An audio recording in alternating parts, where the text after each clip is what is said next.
24시간 신문 유튜브 채널에 오신 것을 환영합니다. 건강하고 행복한 하루 되세요. 오늘의 뜨거운 소식을 함께 들어보자. 전투기의 여러 가지 부품들 중 가장 만들기 어렵고 으뜸 가는 것을 꼽으라면 단연 항공전자 장비를 꼽을 수 있습니다. 항공전자 장비는 약 30여 종의 장비들이 하나의 체계로 통합되어 전투기의 눈 역할을 대신하게 되는데요. 그런데 한동안 미국과 유럽에서 외면당했던 아이리스틱 전투기 항전 장비가 다시 각광을 받고 있는 시대가 찾아왔습니다. 이러한 이유는 스텔스 전투기나 전파 침묵 지향성 전파 통신이 미래 전장에서 대세가 되면서 기존에 있던 A사 레이더와 패사 등 고성능의 레이더 말고도 이것을 보조해줄 다른 관측 수단이 필요해졌기 때문입니다. 실제로 국방부에선 아이리스-T와 레이더를 함께 장착한 군용기가 작전에 돌입한다면 적 전투기 탐지율이 기존보다 2배 이상 증가한다는 군사 무기 보고서를 발간했으며 단거리 일정거리 이내라면 오히려 A사 레이더보다 더 높은 적 전투기 탐지 능력을 보여주게 되며 레이더보다 오차율이 적다는 확실한 장점을 지니고 있다고 밝혔습니다.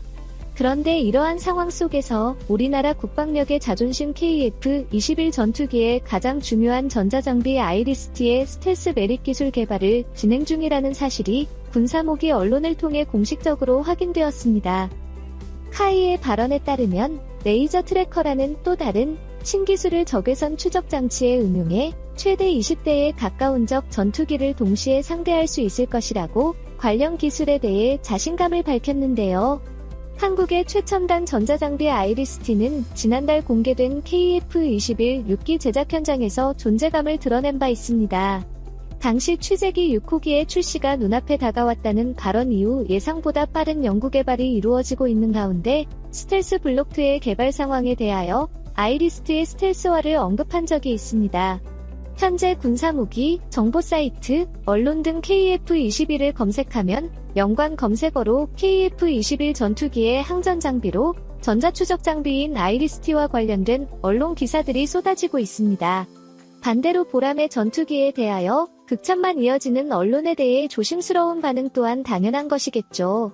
과거 기존의 차세대 전투기의 항전 장비처럼 돌출형이었던 게 문제시되었던 국산 아이리스-T는 KF-21 전투기가 최종 조립에 돌입했던 최근까지도 항공기 주요 전자 부품의 크기가 거대했기 때문에 이러한 크기를 축소함과 동시에 동체 내부로 결합하여 스텔스 RCS 수치를 낮추려고 꾸준히 노력했습니다.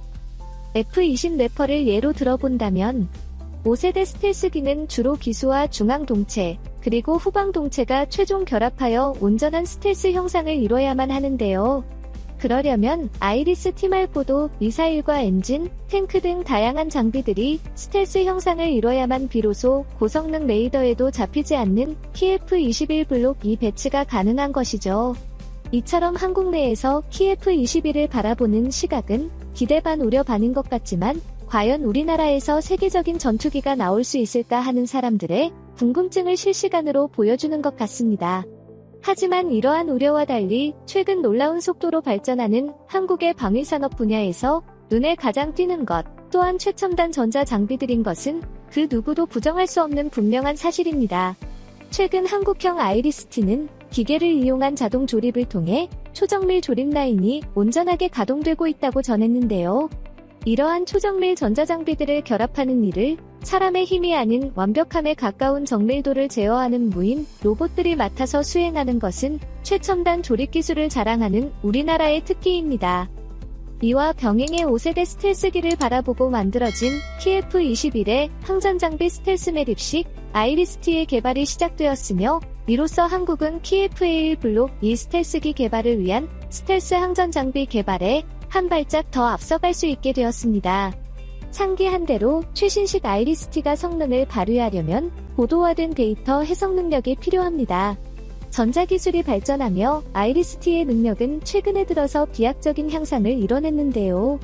KF-21은 미군을 비롯해 서방권 군사강국들이 사용하는 전투기들과 비교해도 절대 꿀리지 않는 멀티롤 형태의 다목적 주력 전투기입니다. 특히 차세대 개량형인 KF-16 블록2의 경우 해외 외신 언론에서도 애플 35의 대항마라고 불리며 막강한 성능을 자랑하는데요. 웬만한 중견국에서도 하이급 고성능 전투기로 받아들여질 정도로 엄청난 폭, 역량을 자랑합니다. 이러한 전투기에 최첨단 항전 장비까지 장착한다면 공중전에서 수적 우위를 차지하지 않아도 압도적인 사거리와 화력으로 적 항공기를 순식간에 섬멸할 수 있게 됩니다. 한국형 적외선 탐색 및 추적 장치의 표적은 주로 적 항공기나 미사일 등이 포함되며 무엇보다도 스텔스 아이리스-T 항전 장비는 적 전투기들이 주로 내뿜는 파장에 적외선만 골라서 탐지가 가능합니다. 이것은 4대 핵심 항전 장비라고 불리는 아이리스-T의 특장점이며 5세대 전투기의 공중전의 성능을 좌우하는데요. 고성능 적외선 탐지 장치는 국내에서 개발한 필터링 시스템과 소프트웨어적인 처리 시스템이 가장 중요합니다. 이러한 방식은 적 전투기의 위치를 보다 빠르게 파악하게 해주며 기존 레이더와는 다르게 레이저를 발신하거나 수신하여 적 전투기의 거리를 실시간으로 측정합니다. 즉, 아이리스-T의 핵심은 식별되지 않은 항공기를 추적하는 동시에 아군과 교전하는 적군의 움직임을 전자장비를 통해 신속하게 식별해야만 합니다. KF-22의 매립식 아이리스-T 시험은 시험실 시험과 지상시험 비행시험으로 교차 진행됩니다. 시험실 시험에서 비행시험으로 갈수록 실제 항공기의 비행 환경 조건과 같아지는데요. 국산 전자장비 실험실의 최대 장점은 전투기의 개발 단계에서부터 시험 조종사가 직접 참여해 레이더와 연동 시스템의 테스트 및 적 전투기 탐지 검증에 참여할 수 있다는 점입니다. 아이리스-T 장비는 한계를 극복하기 위해 개발된 최첨단 전자장 비자동화 시스템이며 적 전투기의 탐지 능력을 휘어짐 없이 맞추기 위해서 먼저 가상좌표, 즉 레이더 공간에 좌표를 설정한 후 레이저 트래커라는 장비를 이용해 적 전투기의 위치가 어디에 있는지 정확하게 찾아내는지를 컴퓨터가 확인한다고 합니다. 항전 장비와 연결된 컴퓨터가 수행하는 작업인 만큼 오차율은 100분의 1 이하인데요. 오차이를 줄이는 것이 반드시 중요한 이유는 항공기의 적외선 레이더 특성 때문입니다. 항공기의 무게와 출력에 관계없이 사소한 요인으로 도적외선 레이더의 특성에 영향을 미칠 수 있기 때문이죠. 그런데 오차를 최소화함으로써 항공기의 탐지 정밀도가 비행 특성에 관여하는 변수를 최대한 줄이고 아이리스-T 적외선 레이더에 전해지는 다양한 방해 물질을 무시하고 적 항공기를 탐지하기 위해 이러한 최첨단 기술 테스트 실험실이 개발된 것이라고 한국항공우주산업의 관계자는 설명했습니다. 이로 인해 엔지니어가 미처 발견하지 못했었던 시스템 오류를 발견할 수도 있고 개발 단계에서 조종사가 제공하는 정보에 따라 설계 및 수치 모델을 수정할 수 있습니다. 이처럼 완벽한 항전 장비를 통해 스텔스 전투기로 비상을 준비 중인 우리나라의 KF-22를 응원하며 오늘 영상의 정보 전달은 여기서 마치겠습니다. 영상에 대한 정보가 도움이 되셨다면 버튼을 눌러 채널 구독과 알림벨을 켜주세요. 진심으로 감사드립니다. 시청해주셔서 감사합니다.